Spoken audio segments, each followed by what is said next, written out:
Hello,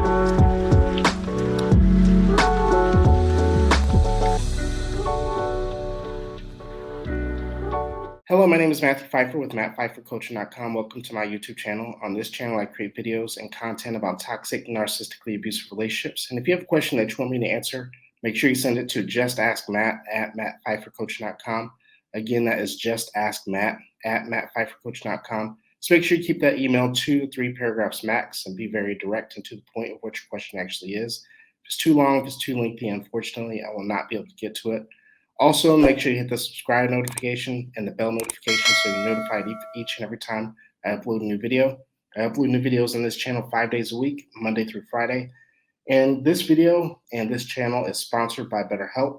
If you need more help than what this video can provide, make sure you connect with an online therapist. Oftentimes you can get in a lot sooner, a lot faster, and it's also a lot more affordable than meeting someone in person. So with all that being said, let's get into today's email. Today's email comes from a person who is struggling with setting boundaries, or let me rephrase, enforcing boundaries with online dating. And this is something that's actually very, very common. And if you've been following me for a while, you know I always say to set boundaries early and often. And I think this is a very good example of what I'm talking about. So let's get into the email. Let's see if we can help this person out, and let's see if we can help other people all at the same time. So this email reads, "Hey Matthew, I do online dating. And I noticed a few guys do this before meeting me in person. They will call me daily and we talk anywhere from an hour and a half to 4 hours. That's a long fucking time. I'm gonna get into that here in a second. Let's put a bookmark right there. This is excessive for me. I can understand that. It is pretty excessive. And I'm gonna explain to you the reasons why, because I think that a lot of people who hear this might say, no, that's about normal. And I'm gonna tell you the reason why it's not normal. I feel this is excessive for me, and it feels like love bombing. It could be love bombing, but there's definitely probably some of them are love bombing. How do I stop this from happening? I need time to myself, and one of the things I want to point out is I'm glad that you're noticing this, that your intuition is kicking in. That's a good thing, right? Oftentimes people feel bad because they struggle with people pleasing or codependency. This is a good thing that your body is noticing that you need time for yourself, that you need rest, that you need to get ready for work, or you need to get ready, or you have other things that you have going on. So that part, very good. One guy, I told him I had to get off the phone after an hour and a half daily, and he was upset with me. He was wondering why I had to go.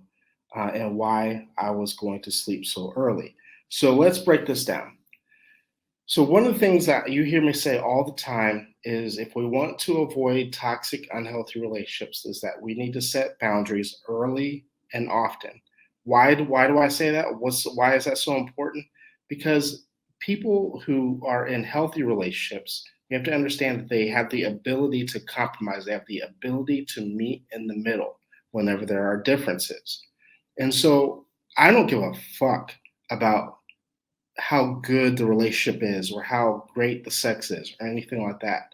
Because literally anybody can do it, can be good in a relationship when the relationship is good. Anybody can do that. Guess what? Even a narcissist can do that.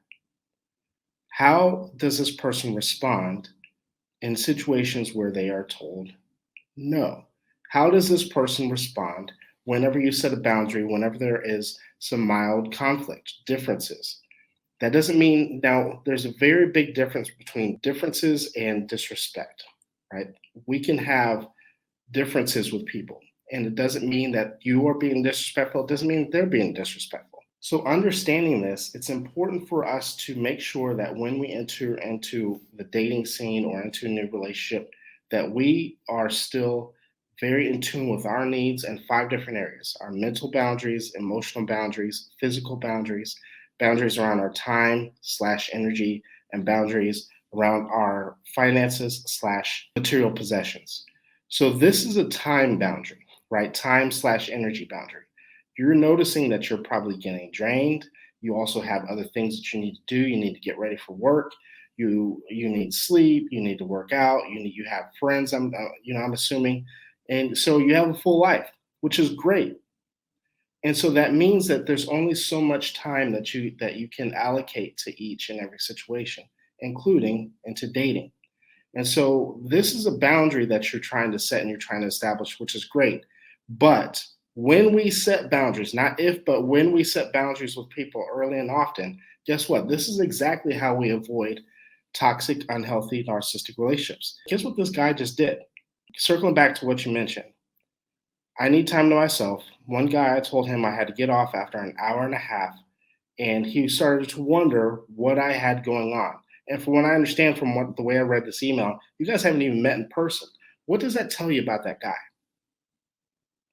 If he's wondering what you have going on and why do you need sleep, what does that tell you about him? And you haven't even met him yet.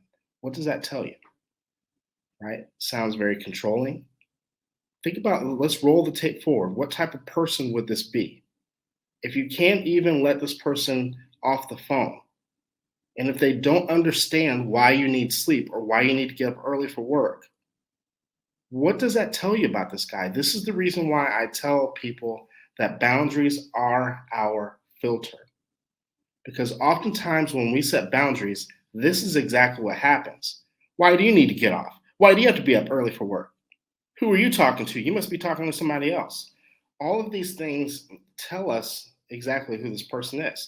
Controlling, obsessive, right? And so you're able to now see right from the beginning: does this person have the ability to compromise? Is this person controlling? And so fuck these guys. That's what I have to say about it. Right? Set these boundaries early and often, and when you start to see this type of behavior, get the scissors out and cut these guys out. Not We have to understand that boundaries are your filter. So allow for these guys to get filtered out and patiently wait for a guy who is going to be understanding of your schedule, who is going to compromise with you getting off the phone and understanding. Maybe they also need to get off the phone, that sort of thing. But one of the things for those of you who are listening who are struggling with this, because a lot of times people struggle so much with the fear of rejection. Well, I want this person to like me because they're so hot. Fuck all that, right? If we're dating with intentions and we understand that this could end up into a relationship later on, right? All you're doing is avoiding the inevitable, right? It's inevitable for this person to likely become controlling, likely possibly become abusive. And so allow for the boundaries to filter out some of these bad people that could be out on the online dating scene. So with all that being said, thank you very much. If you need more help than what this video can provide, make sure you click the link below with BetterHelp. You can connect with an online therapist, and you can get in a lot faster than what you could with a therapist in person. Oftentimes it's a lot more affordable as well. With all that being said, thank you very much, and I will see you guys in the next video.